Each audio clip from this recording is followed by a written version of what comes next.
Welcome to our KPC Daily Devotional. We've been reading C.S. Lewis's Screwtape Letters, written as a series of letters from a middle management devil to his nephew, a junior tempter in the field, about how they could manage their young client who had recently become a Christian. It's all about what it means to follow Jesus Christ and what kinds of things can impede or our Christian faith or make our witness ineffectual. Today we'll be looking at letter 14. Let me explain a little bit about what we're going to hear. The young patient has had what might be called a second conversion, as the truth that he first embraced sinks more deeply into his heart and into his will. The devils must confer what to do about it. The patient has learned to trust God daily. For each moment, he's learning humility. And so how can the devil undermine our humility as Christians? Make us proud of being humble? Or maybe make us think humility is actually self-hatred, looking down on ourselves and denigrating our skills and talents, the skills and talents which God has given us. That means, though, we have to be dishonest with ourselves and pretend to what we know perfectly well is not true. Real humility means we cherish our gifts as gifts and rejoice over what we do well, the same as if someone else had done it. The devil wants you thinking about yourself. God wants you thinking outward toward others. Letter 14.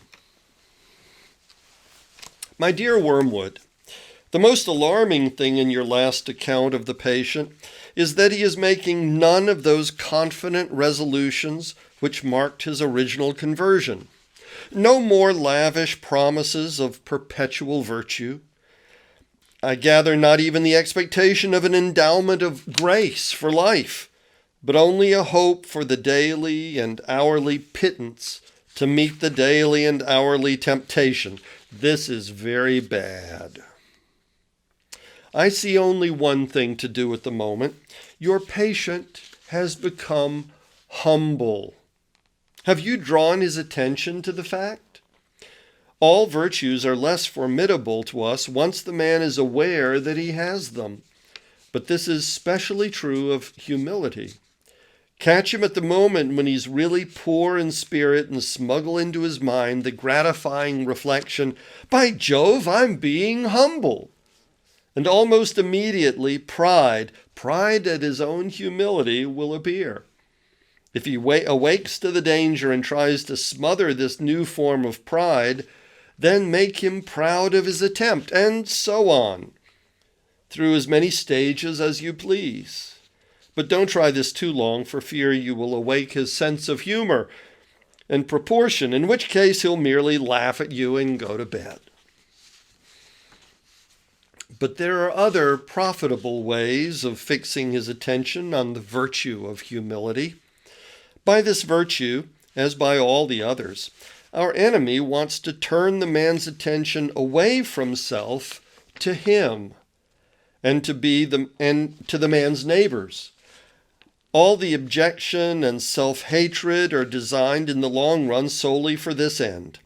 Unless they attain this end, they do us little harm, and may even do us good if they keep the man concerned with himself. And above all, if self-contempt can be made the starting point for contempt of other selves, and thus for gloom, cynicism, and cruelty.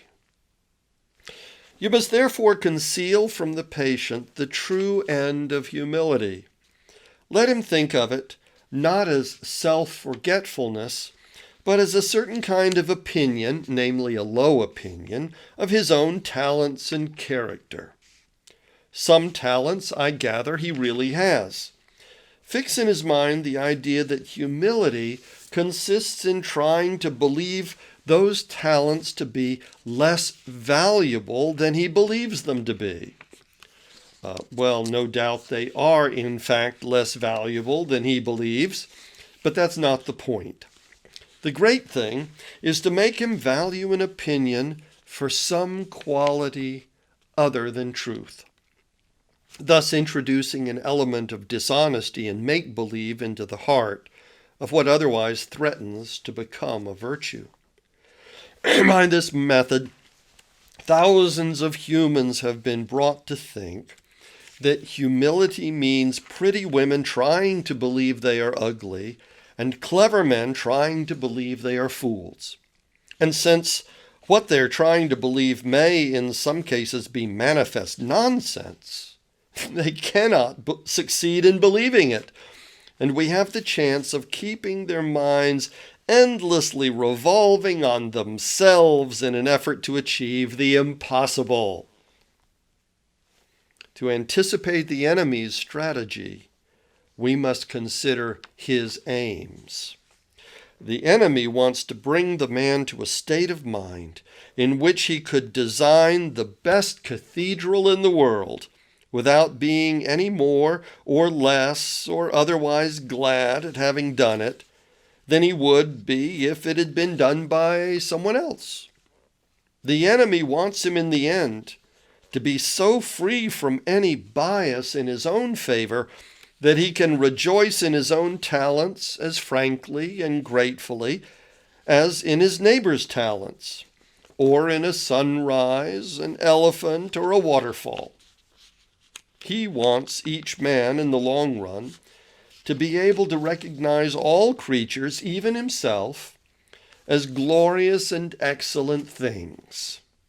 He wants to kill their animal self-love as soon as possible.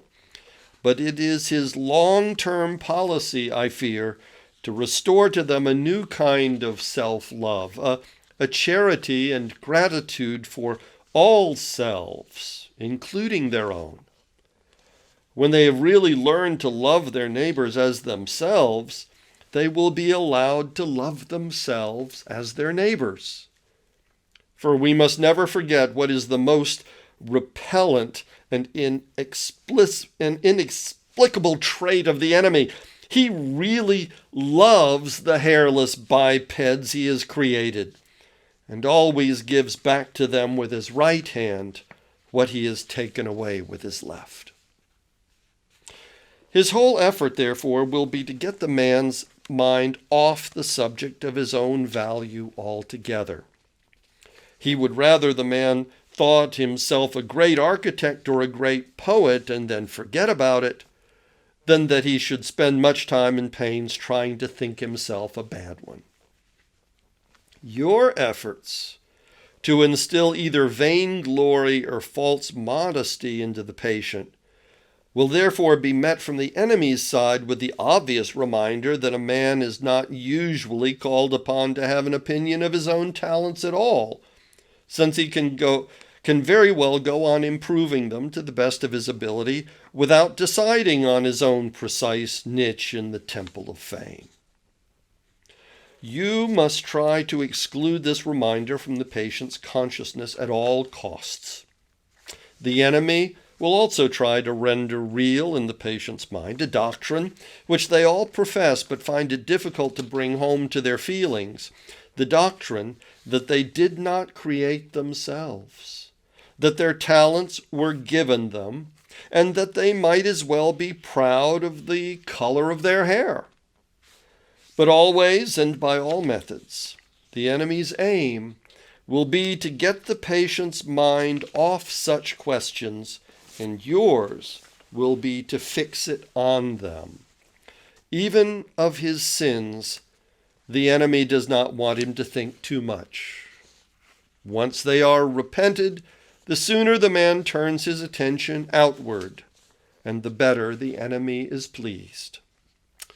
Your affectionate uncle, Screwtape. I wish you a good day ahead. Goodbye.